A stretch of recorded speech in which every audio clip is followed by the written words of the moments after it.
Old Radio Network fans, want exclusive perks and to support our channel? Introducing our YouTube membership program with 3 amazing levels. Get loyalty badges that level up to different cryptids the longer you're a supporter. How cool is that? You'll also get access to custom Bigfoot emojis and priority in chat. Upgrade to Backstage Pass for exclusive wallpapers, photos, status updates, discounted books, and merchandise. Go all in with the producer level for everything mentioned plus member shoutouts. Ready for an enhanced experience? Join now, pick your membership level, and let's make this journey even more exciting together. Hey, Untold.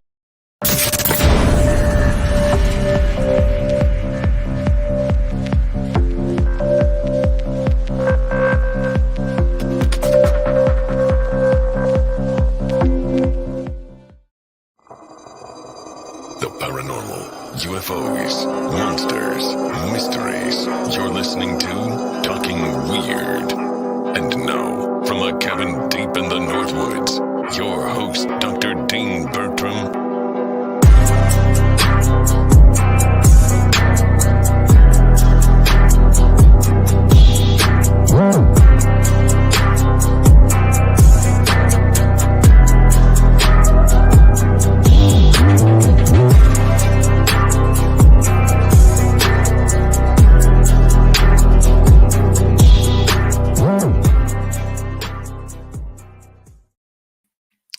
Greetings, all my fellow weirdos and weirdettes. Welcome to Talking Weird on the Untold Radio Network.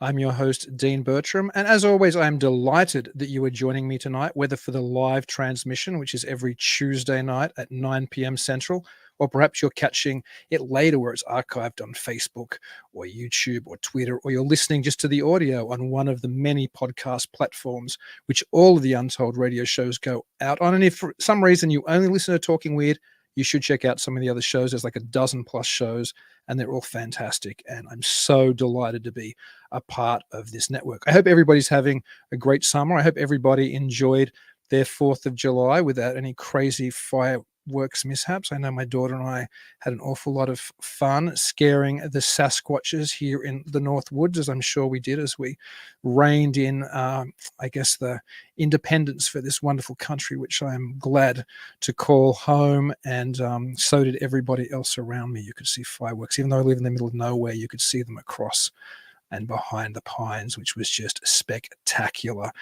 I'm super excited to have my guest with me today. He's been with me before, and he's one of those people who is talented at so many things. He's a renowned jazz musician and a paranormal investigator, which is a weird and wonderful combination. And for over 30 years, he has led the acclaimed Eric Mintel Quartet, performing at prestigious venues like the White House and the Kennedy Center, and captivating audiences with his innovative jazz compositions.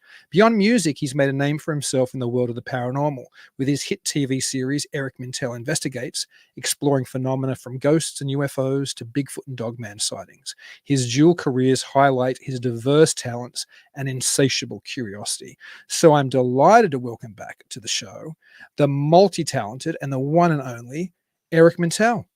Greetings, Eric. Dr. Dean, how are you, man? Thank you for having me on again. What an introduction. I'm a legend in my own mind. Well, man, you are a legend. It's incredible. It's incredible, all of the things that you do. And I'm so happy to be able to talk to you again. And maybe that's where we could start off tonight, because you're always doing things, but I don't think we've had you on for close to a year or something. Maybe you could fill me in and fill our audience in on what you've been up to lately.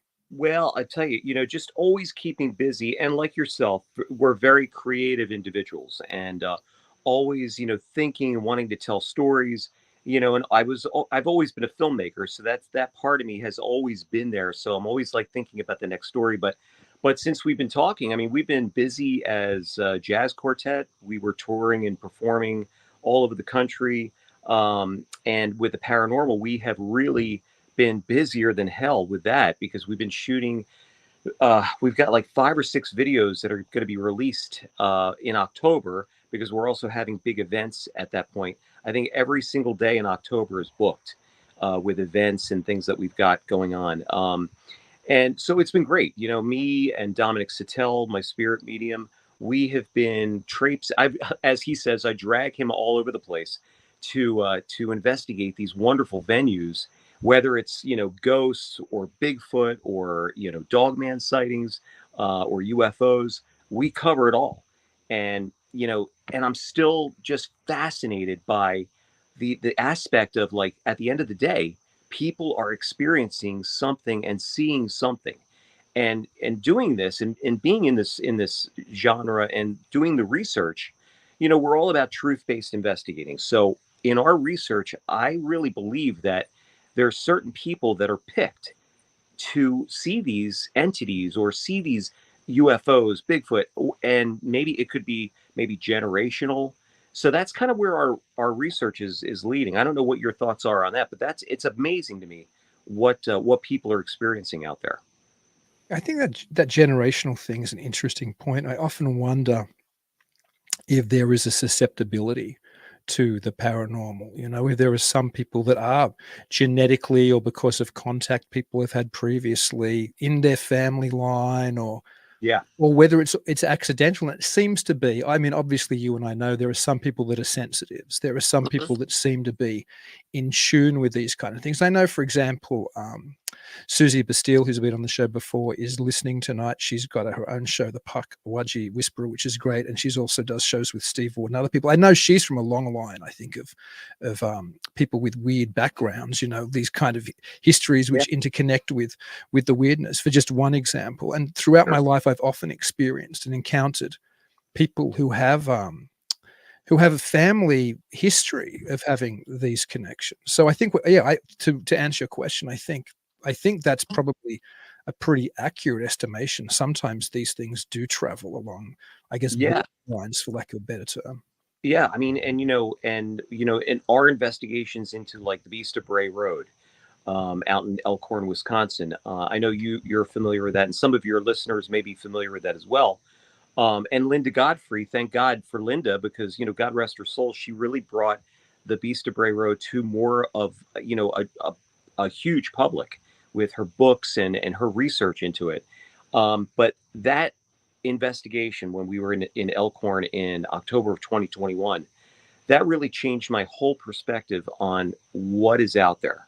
Because, just to make a long story short, and just to recap, when we did this investigation, we were out at the farm of Lee Hampel, and he's about 2/10 of a mile. His farm is from Bray Road. So he had been getting all kinds of activity there. And, our good friend and fan, Ellen Collins, pretty much got us out there. She paid the freight for this video, and we got this really great documentary. But on my way out there, I'm thinking to myself, we're going to get a great documentary. We're going to hear some great stories. Never thinking once that we'd actually ever encounter this thing, which we did on the night of October 3rd. And again, we're still wrapping our heads around what it was. And so that whole night changed my whole perspective. And then the week after that, we went out and did an investigation of Bigfoot in the New Jersey Pine Barrens. Now, a lot of people might think, well, there's the Jersey Devils in the Pine Barrens. But there have been a lot of reports of Bigfoot in the New Jersey Pine Barrens. People have been seeing these creatures walking on two legs, going into their neighborhoods, getting garbage out of their garbage cans and going back into the woods. And they're not bears. They're not bears at all, because they're walking they're upright. So we went down a week after we came back from Elkhorn and did this investigation and had activity there as well.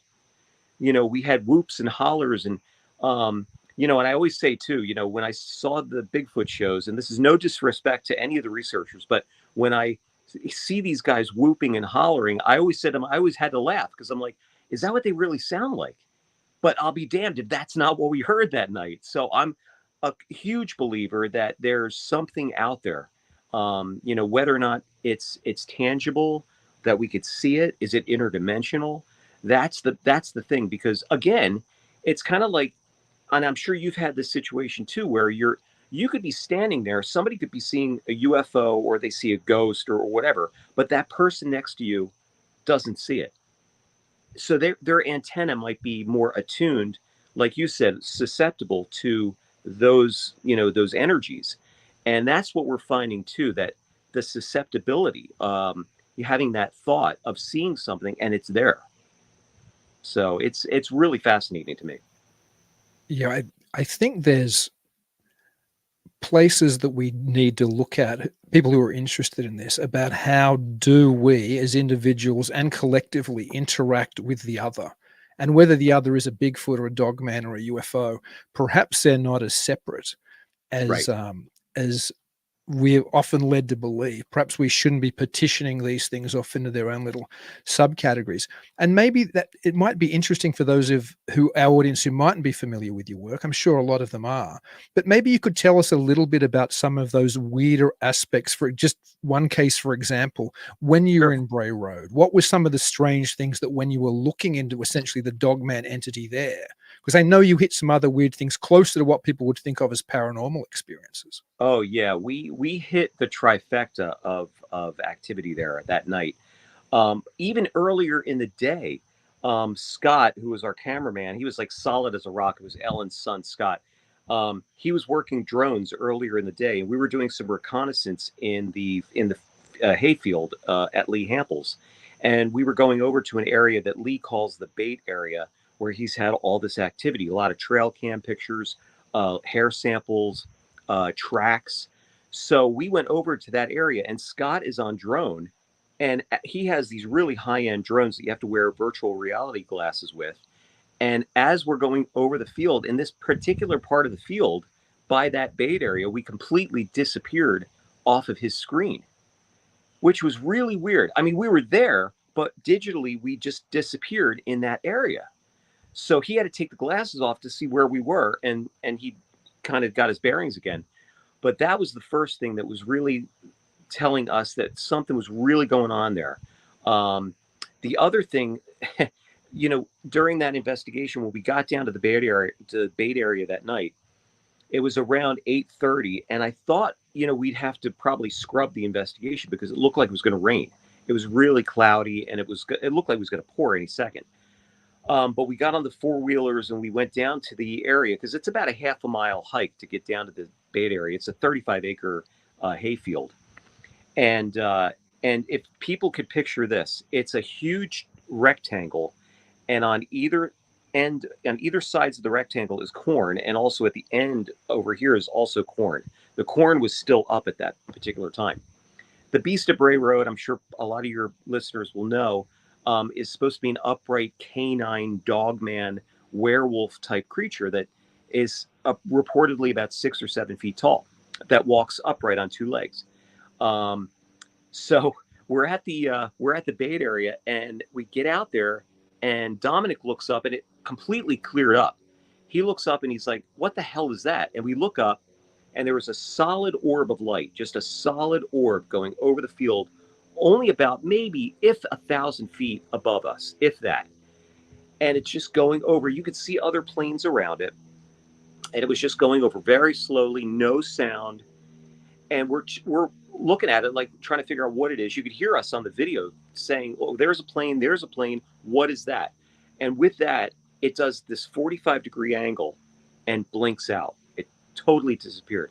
And we went back over it later, and we looked to see if there was any satellites in the area at the time. It could have been space station or something.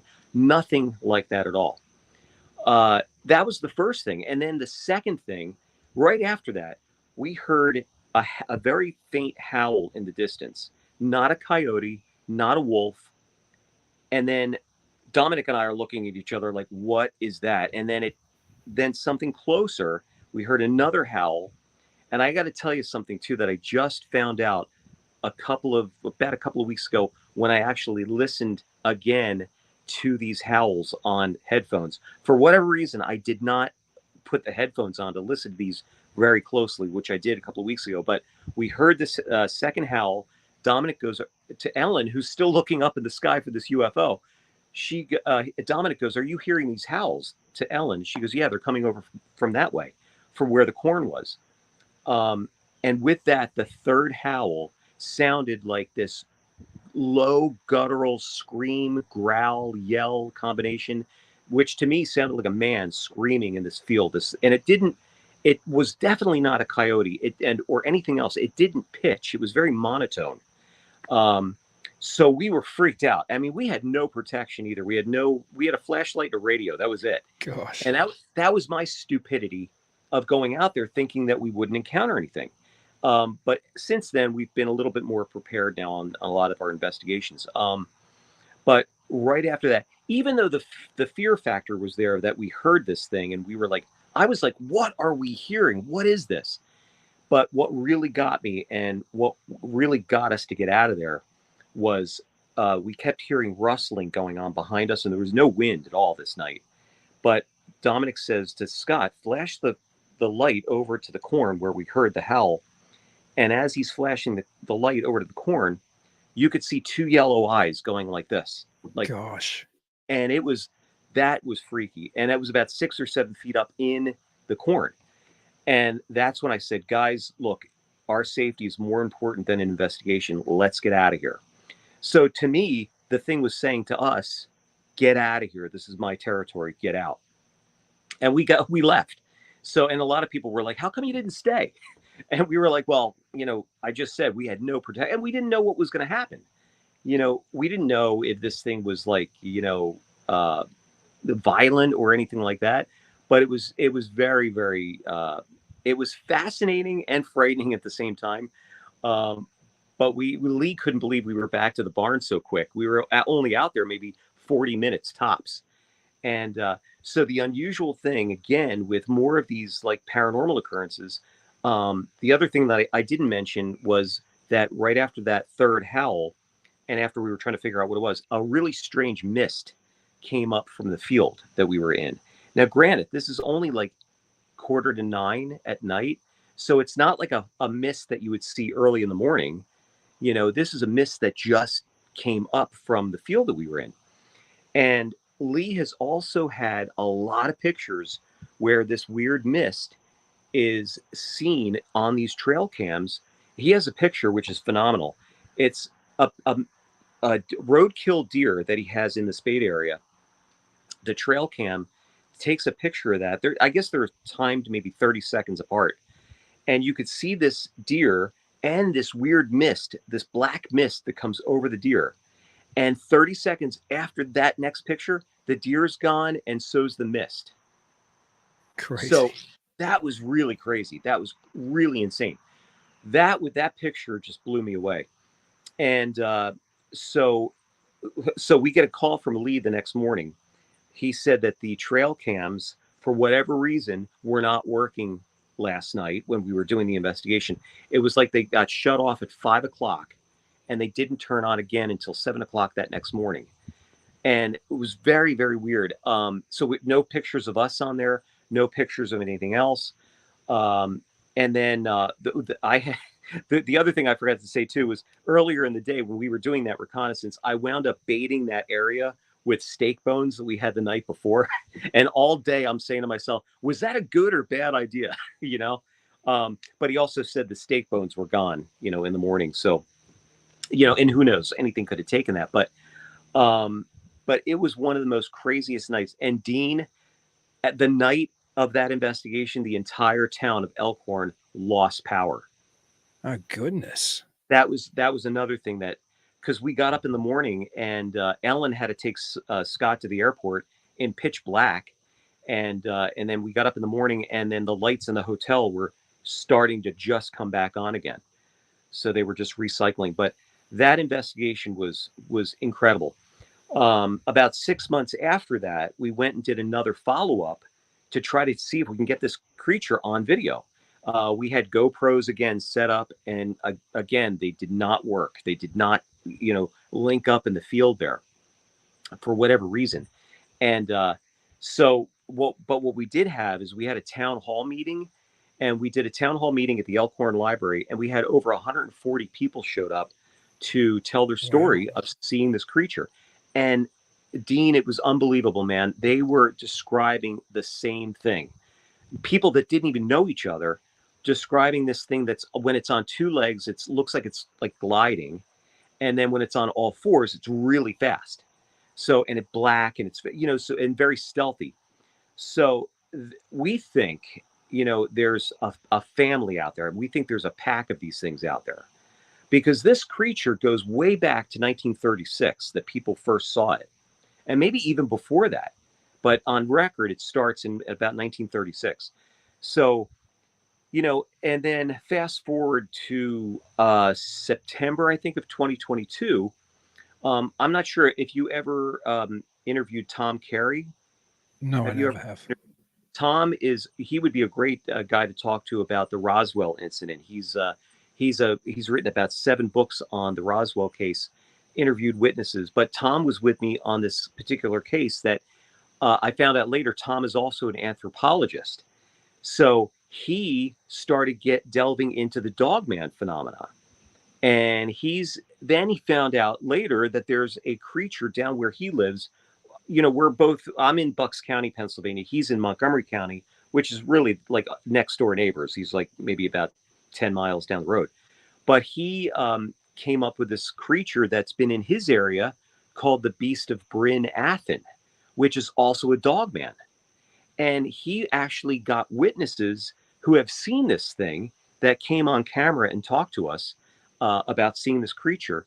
And I mean, the crazy thing was it's the same identical creature to what people are seeing in Elkhorn. On 2 legs and on 4 legs, it just looks like it's gliding. And then on 4 legs, it's really fast. So that to me was amazing, that connection. So, and then apparently there's Dogman sightings all over the world.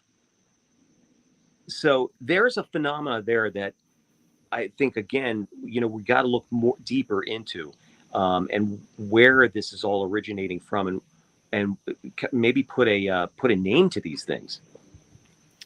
No, I agree with you, Eric. And that kind of feeds a little bit into a question we have from the Dead End Collective. And he says, do you think that paranormal and Dogman Bigfoot are linked, or are they parapsychological, like pictures in a sketchbook? So that's a good question. Maybe they're both. I don't know, but they could be.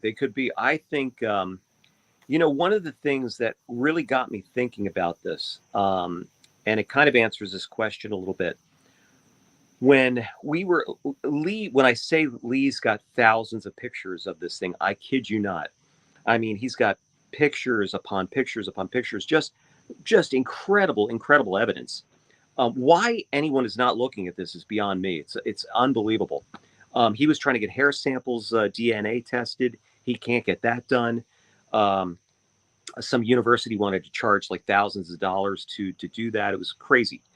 But he has a picture that it just blew us away. It's in the middle of the daytime, and it's a trail cam picture. You could see this creature, like you could see the pectoral muscle of this creature in this picture, because it's really up close to the camera. But in the background, in the sky, it looks like there's orbs in the sky, almost like UFOs, I would say. But in the orbs, you could see, it looks like a creature, like the creature that's in this orb, like in a T formation, like its arms are out straight and its body's like this. And I'm thinking to myself, when we saw that UFO that night, could this thing have dropped this creature? As crazy as that sounds, could this have deposited this creature? Because right after that is when we heard the howls.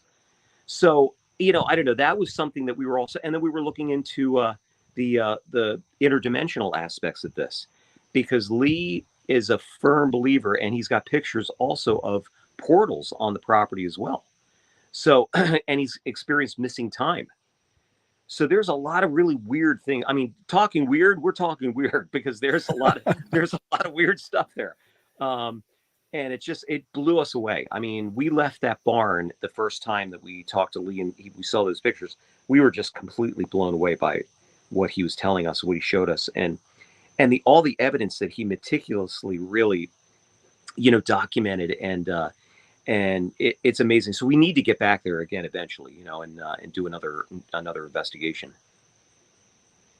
It's interesting that you talked about this feeling that maybe a UFO had dropped this Wolfman, Dogman, whatever we want to call it, off, because there's a long history in Bigfoot literature, which is often ignored by people who want to look at it more as a relic hominid or an undiscovered North American ape.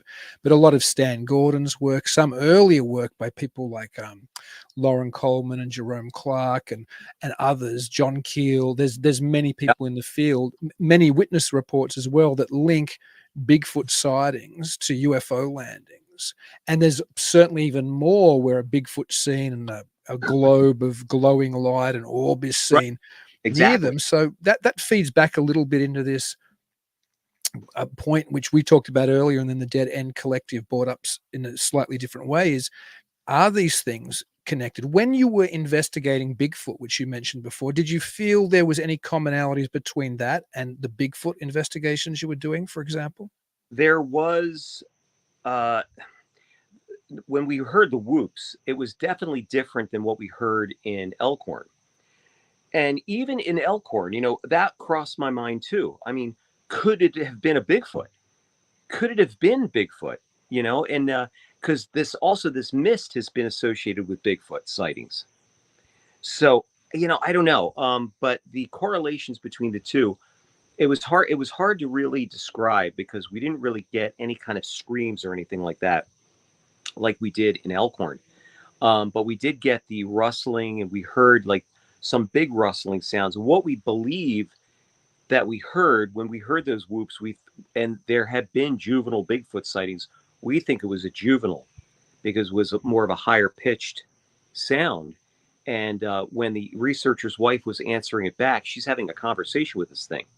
And you could hear it all on my video, and folks could check that out on my YouTube channel. It's called Pine Barrens Bigfoot, and we did a follow-up just last year called On the Watch for Squatch Part 2. And we even had more activity there in the same area that we went to in 2021. But we had heard this huge rustling sound, which we thought was maybe the mama Bigfoot coming to get the juvenile Bigfoot. And we brought Dominic with us to the Pine Barrens because we wanted to see what the correlation was with any kind of spiritual aspects of this thing. And the idea was, could Bigfoot be a ghost? That's another, again, as out there as this sounds, could that be a possibility? So that was fascinating. But a lot of these aspects, I think, are definitely connected. I'm a big believer, and I know there's a lot of people that aren't on that same on the same fence as the Bigfoot UFO connection, but I think there's a real big case for that. I mean, Stan Gordon he had so many reports in 1973 right out here in Pennsylvania of people seeing Bigfoots along with UFO sightings. Even in Bucks County, I think it was last year, we had a Bigfoot sighting right up the street from me on 611. A father and son were driving and they saw like an 8-foot shadow cross the road. So things are out there. It's like, again, it's like, they present themselves to certain people. And I don't know if that's because those people's antenna are more attuned to that or what, but that seems to be the phenomena that we're finding more and more, that there are certain people that are connected more than others to this activity. Well, I think one of the things I appreciate about your investigations and your channel is that you do look at this broad range of different anomalous phenomena, for lack of a better term. Now, when you go looking for a Bigfoot, or when you go looking for a Dogman, or when you go looking at haunted objects, and we'll get into your new show, Paranormal Pickers, or your new episodes in a minute because they're fantastic, or the new one's fantastic. It just dropped, I know. Do you change your methodologies depending upon the entity, or do you kind of go like, what's your approach depending where you're going? That's a good question too. Here's the thing. I go into Dean, I'm going to just say it. I go into a lot of these investigations on the skeptical side because I really want to look at this and say, what is really going on here? What are people seeing? What's going on? Especially like with the ghost situation. I always say to myself, could it be pipes in the basement making those noises? Or could it be an animal on the roof making those sounds? Or somebody out on the street that is talking that they could hear, and maybe it sounds like a disembodied voice. But having said that, and then having captured what we've actually captured on video, especially in the ghost situation, I'm a real firm believer that there's a real thin veil from here to there. And so I approach that in a different way than I would going on a Dogman investigation. With a Dogman investigation or Bigfoot investigation, you're going to a location that has had all this activity. And you're in a dangerous situation. Let's face it. You don't know what's going to come out of the dark. So it's kind of like you have to be protected, but you have to kind of like be smart about it. And that's why ever since the Elkhorn investigation, we're a lot smarter going to these locations than before, because again, it was my own stupidity of not being prepared. But every case is different because it's the level of activity at each of these locations that we have to kind of look into. And bringing Dominic on the cases, whether it's a ghost investigation or Bigfoot and Dogman, those were out of his wheelhouse. He was really like taken aback for that. But when he was there the second time for the follow-up, he was feeling some kind of spiritual connection to this creature. And when we did this follow-up of Bigfoot in the New Jersey Pine Barrens just last September, and this is another weird topic here, but I don't know if your listeners will agree with this or not, or maybe have experienced this.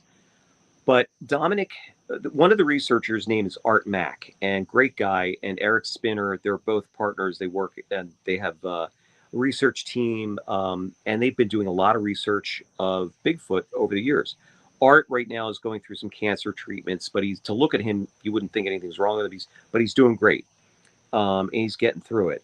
But while we were waiting for Eric to show up on site. We were talking to Art, and Dominic was talking to Art, and he could see Art's mother in spirit form behind Art. He could see, like, Dominic has that ability that he could see people, spirits attached to people.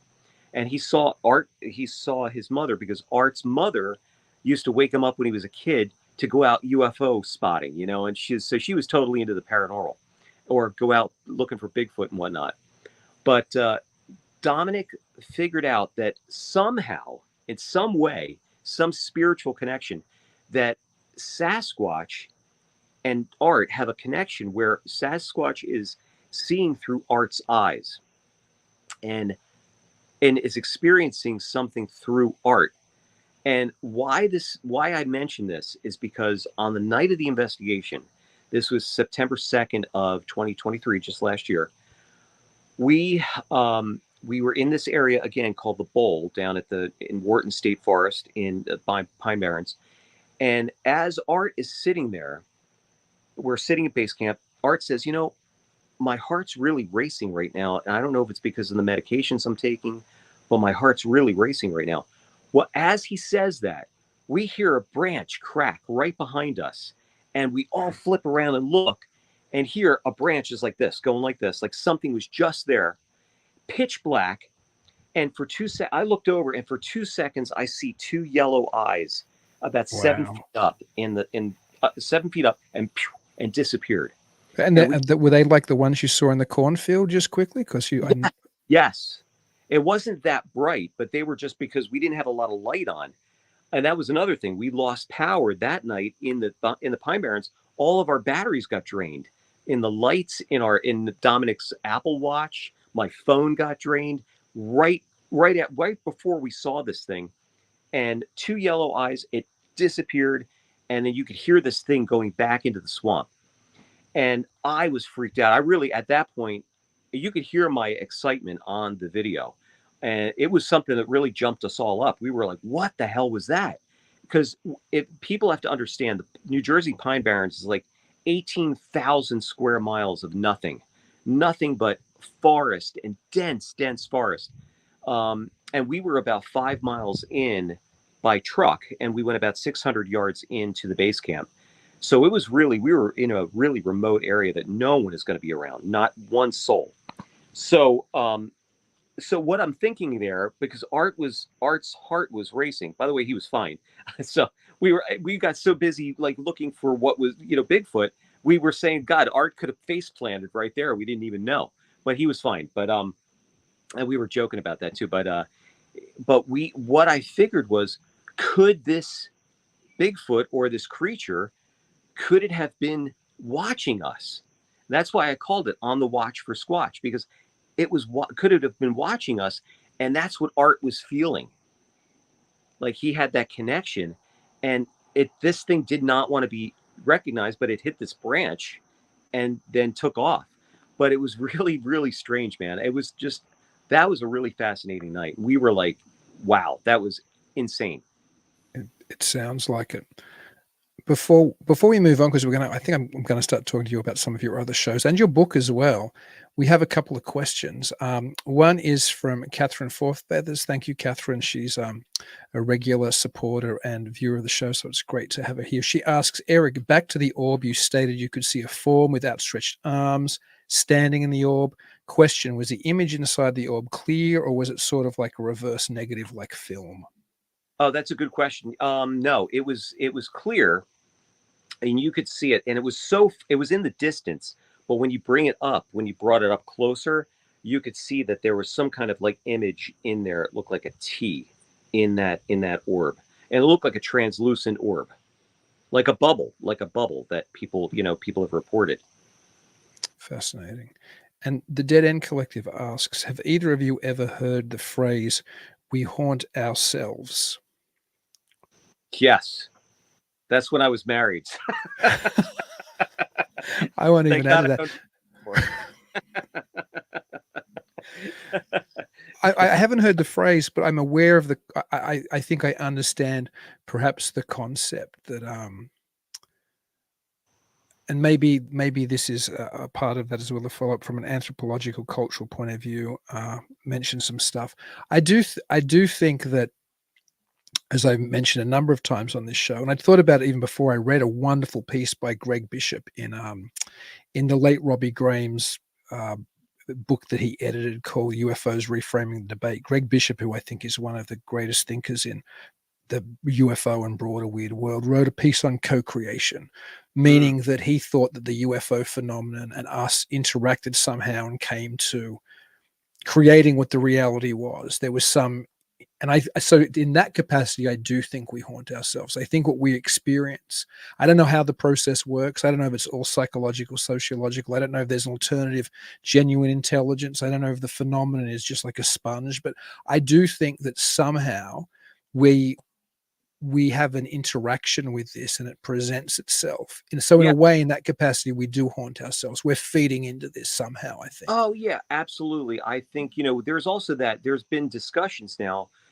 angels and demons, angels as extraterrestrials, the people are, and, the devil, the force from the air, so we just had, we had this phenomenal, paranormal convention back in March that I created with a local college here, Bucks County Community College.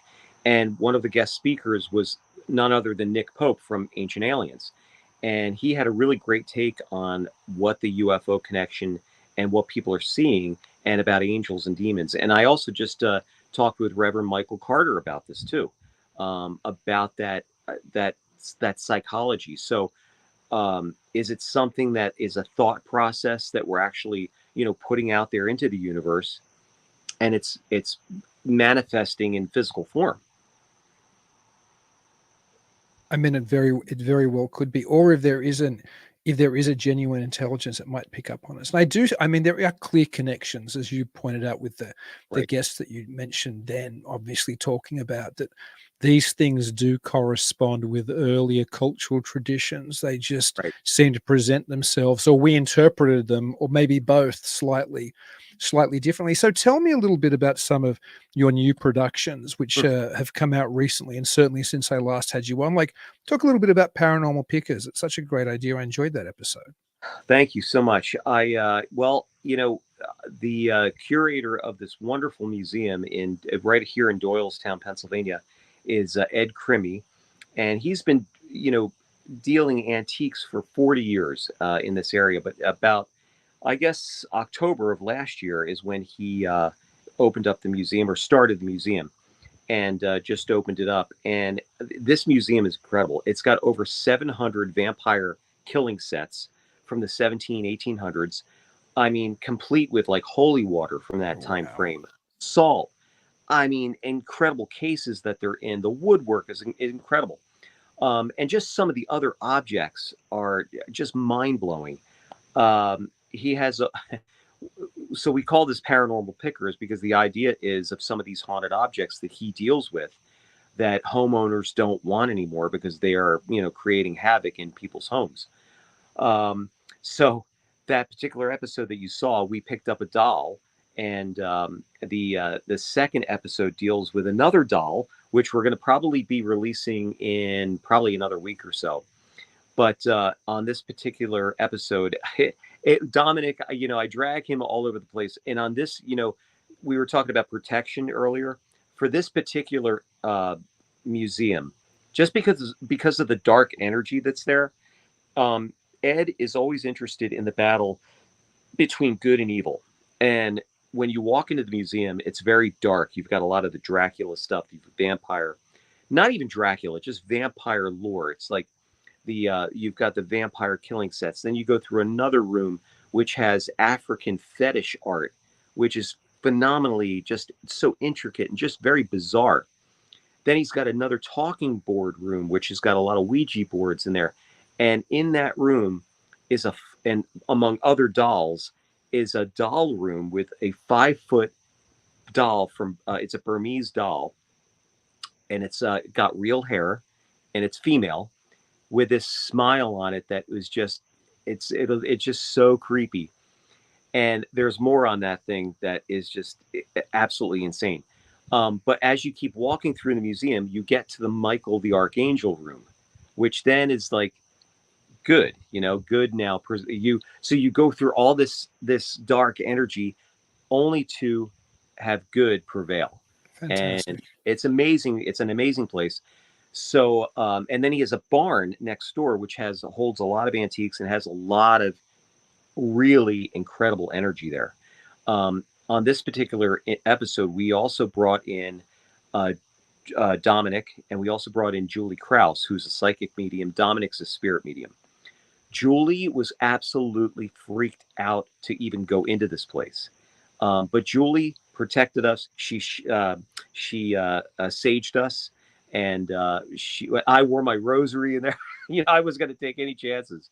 But so we did the investigation, and once we went through, but Julie pinpointed a few things that Ed was just blown away. He couldn't even talk about it on camera, that no one knew about, only Ed and maybe one or two other people. And she pinpointed some things. But in the second episode, I could tell you this, and then people could watch it. We go and do the investigation, and we're in the barn, and we're in this corner of the barn, and we're back there talking. And Julie says, I feel as though like a chandelier fell on someone. Did a chandelier fall? And sure enough, Ed said, yes, a chandelier fell on me a while ago, and I still have the mark on my head here. And no one knew that. She didn't know that. With Ed, she says, well, I'm glad you're okay. As soon as she says that, we hear a growl coming from the corner of this barn. Gosh. And we were like, what the hell is that? And there's no animals in there.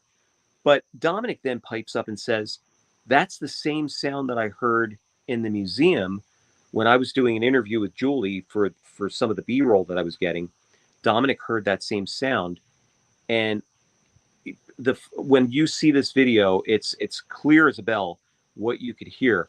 It almost sounded like a kazoo, like it was like a or like that, but it was like some kind of audible thing that I still couldn't get, my head around. But here's the very interesting connection here. So back to Elkhorn, when I put those headphones on and listened to that sound in those howls in the field, that second howl that Dominic and I heard, there was a growl that came from behind us that I didn't hear before. So there was something very close to us we were in some very, very serious, situation there that I didn't realize at the time. Did that sound similar to the thing you heard when you were in the barn? And it's exactly what it sounded like. It sounded like that same growl. So now we're thinking, oh my God, is this coming back now? Because when we lost the power in Elkhorn that night, I woke up in the morning and I must have brought a stick back from Lee's hayfield, and I showed it to Dominic. He's like, "You brought it back, but didn't you?" But who knows? Who knows what it was? But that was weird how that growl and the growl in the museum were similar. Very, very strange. That feeds into a question I was going to ask you, what you just said then about did you bring something back with you? You're mentioning saging before and wearing your rosary and obviously taking precautions. Right. But other than what you just described, which in a way answered the question I was going to ask, have you ever felt you've gone home after an investigation and something's come with you? No, and I don't let myself go there. I try to, I have a strong faith. I'm not a religious guy, but I have a very strong faith. And I feel like, and I think people can understand this. You kind of like envelop yourself in like this bubble of bliss, and, I'm very grateful for many things in my life. So it's like with that idea, I feel as though, I'm protected from that. And I try to be a good person and try to, treat people well. And I think that all feeds into it. But, but you could definitely bring something home. But it depends on, I think, again, that question about, do we haunt ourselves? Do we want to let that in our lives? And I choose not to. And that's like, when I come home, it's at the door. It stays at the door. That's it. Now with Dominic, it could be a whole different story. Those kind of things, because he's more sensitive than I am. He could be bringing that home with him. And that's why he has to be more protected. Dominic doesn't even go into antique stores because he doesn't want to buy any antiques, because he knows that those energies are so prevalent on a lot of these objects. Because, energy cannot be created or destroyed. It just continues. So you've got a lot of this paranormal energies in a lot of these different areas. People want to go investigate graveyards. There's nothing there. That's why you have a lot of hauntings at pubs, bed and breakfasts, and places like that, because people liked going there. So those energies are gonna be there. And there could be stuff at graveyards, but I in our research, we really haven't seen any kind of evidence to that. But a lot of these, when it comes to the ghost situation, but there's so many different correlations and connections with a lot of this stuff that I think it could be under the umbrella of one thing. And that one thing is what we're always trying to put, a name to, whether it be interdimensional, a portal, otherworldly or whatever. That's why I mentioned in a lot of the cases in the book are dealing with all those different ideas and things that we actually experienced and happened. And it's funny because I always say Dominic is like the magnet for these things, because within 15, 20 minutes of an investigation, something is happening. And we go to a lot of these locations, like when it's a ghost or UFOs or whatever the activity is. I never really tell Dominic, I never tell Dominic where we're going to go until we get to the location and he can pinpoint those areas. Then I know, then I could tell him what's going on, because it's great to get him on camera to go to those areas that have had, paranormal activity and that he didn't even know about and that I had never told him. So it's amazing. Yeah. So he kind of gives us like a preview of what we're in store for.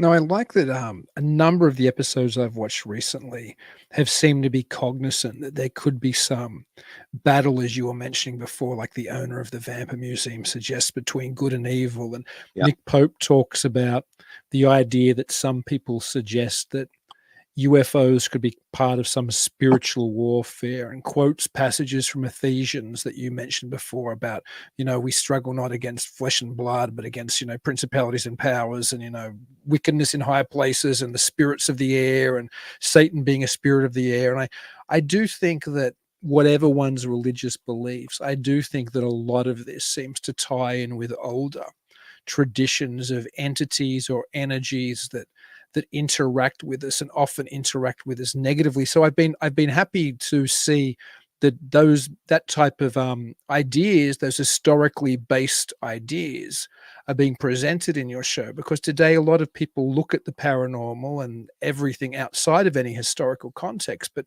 we as a species have been dealing with weirdness for a very long time. But you mentioned your book then, so why don't why don't we Yeah. talk a little bit about that? So this, I'll flesh it up too while we're talking about it. So that's the cover. Fantastic cover, by the way. Thank you. When I had to have Dogman on there because that was, that was the case that really, changed my whole perspective on what's out there. And this book has been coming for a long time. I had toyed with the idea of doing a case book and talking about a lot of the investigations. When I started this in 2016, we were doing videos where people were calling us to say, "Hey, look, we have some activity at our restaurant. Would you like to do this? Would you like to?" And it worked out. So the means to the end of this whole thing is not only are we doing these videos, but I have outlets where these videos are going. So they're not only on YouTube, but they're on a lot of cable stations too. And then we also do a lot of events with these venues that we work with, ticketed events and things like that. The people are absolutely blown away. And it boggles my mind too. And I'm sure you know this too. It's like we do the videos of these great locations in our area that people had no clue what's in their own backyard. And it's been there they've been passing by these places for years, but never knew all of this great history existed. So that's what we're doing. We're telling these stories, and it's been phenomenal. So that's what I cover in the book. A lot of the different cases, whether it's UFOs. We recently had a huge UFO flap here in Bucks County that we just covered last year. It had some great witnesses come on camera and talk to us and show us video evidence, which was just mind-blowing. And a lot of these videos people could see on my YouTube channel. It's Eric Mintel Investigates. And then also in the book, we cover ghosts. We cover a story. Well, I covered a story. I don't know if I ever told you the story, Dean, but and stop me if I did, but it was back in 1997. It was November of 97. Me being a jazz musician, I'm often driving all throughout Bucks County and beyond, driving to the gig. So, and this happened. This was just absolutely incredible. So it's November. It's dark. It's probably about 6 o'clock.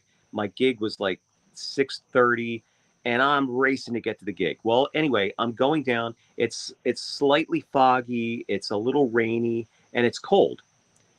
I'm going at a good clip down this one dark road, and out of nowhere, a deer runs out and jumps in front of me, and I hit it, and I just nailed it right there. Felt absolutely terrible, and I slammed the brakes on, and we're going about 60 feet together, me and the deer, and it finally stopped on the side of the road. I was going into the ditch. I was going that fast, so I stopped, got out of the car, and here the deer is right in front of the car. I'm looking at this thing. I'm like, I felt so terrible looking at this thing that I killed it. And a voice comes out of the woods behind me. A woman's voice says, and now I'm a piano player. She says, "How's your hands?"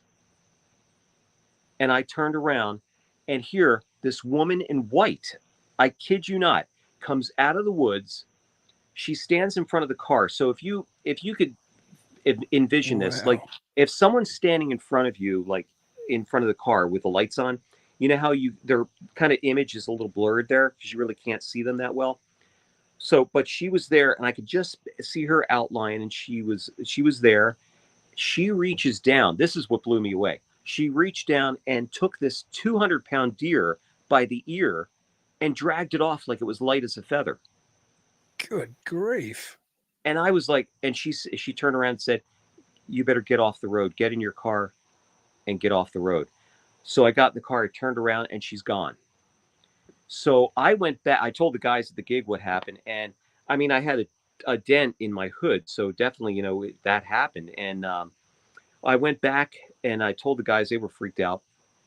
I went back the next day when it was light because I was thinking to myself, could there be houses back there? Could there have been someone in the woods that actually spooked this deer out? And that's how I hit it. But I went back. There's no houses around. The deer was gone. And there was nothing there. There's houses now built up since then. But back then there was nothing there, just like nothing but woods. And that happened to me. And my father, he's not with us anymore, but he had a lot of paranormal stories and things that happened to him.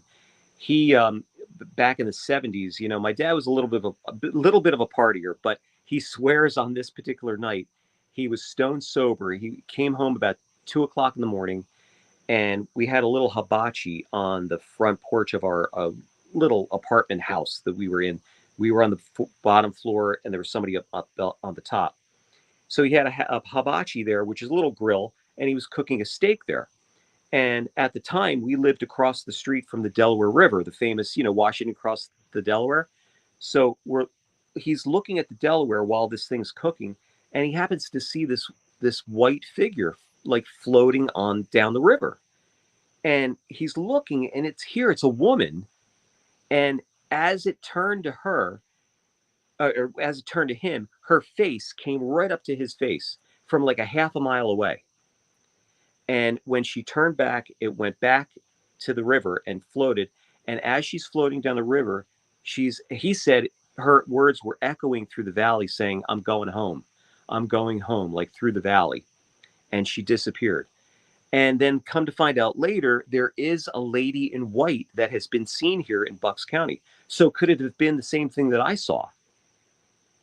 So it was just a lot of different connections. And on his deathbed, I asked him, I said, "Dad, did that really happen?" He's like, he swears that happened. So, and he told that story for years. And I know that, it wasn't BS. And he's had some other encounters with UFOs and things like that.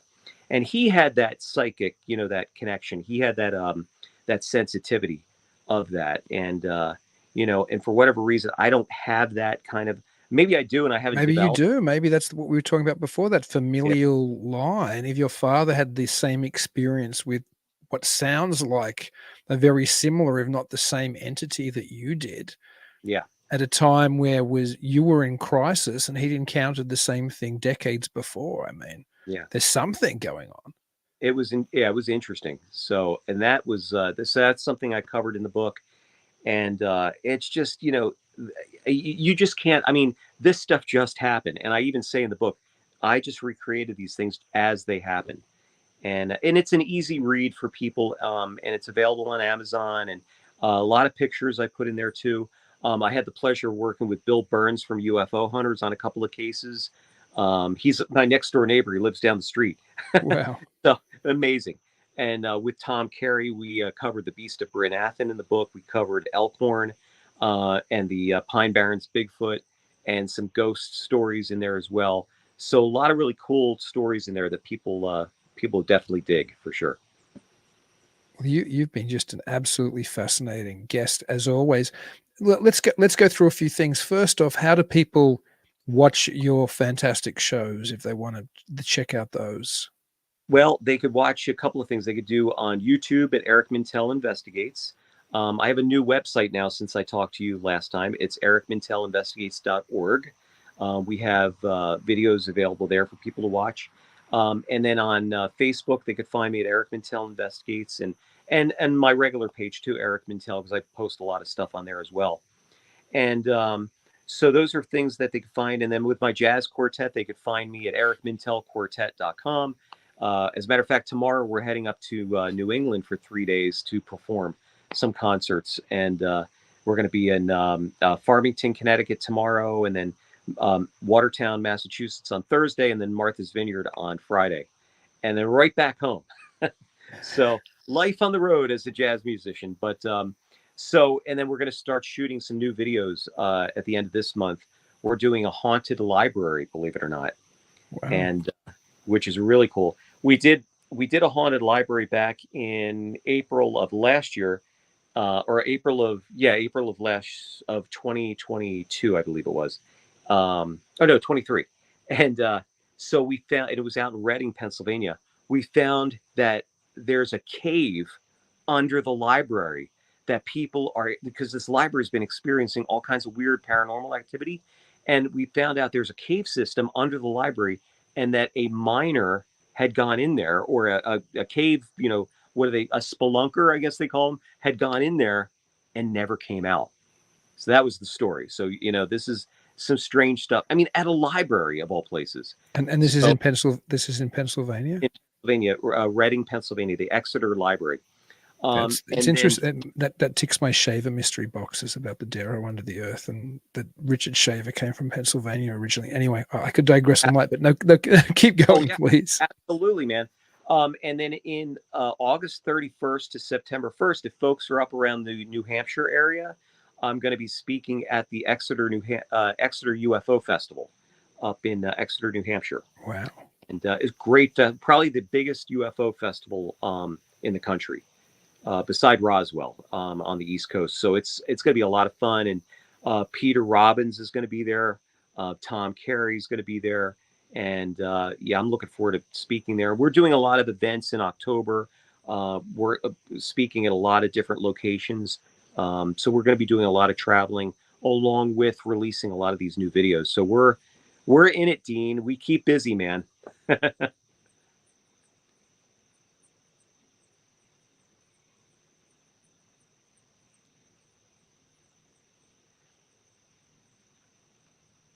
I think your mic, I can't hear you. Oh, I was just saying, let people know where you get your, let people know where they can get your book as well, and maybe say the title, even though I will put links in the show notes so people can click right through. People can find Eric Mintel Investigates Casebook Investigations on Amazon.com, and that's available right now. They can go and order it. Yeah, and they could also order it right through my website as well. But mainly through Amazon is probably the best way to get it. And then I'm also going to have them available on some of the events that we have as well. So, and people could go to check those out.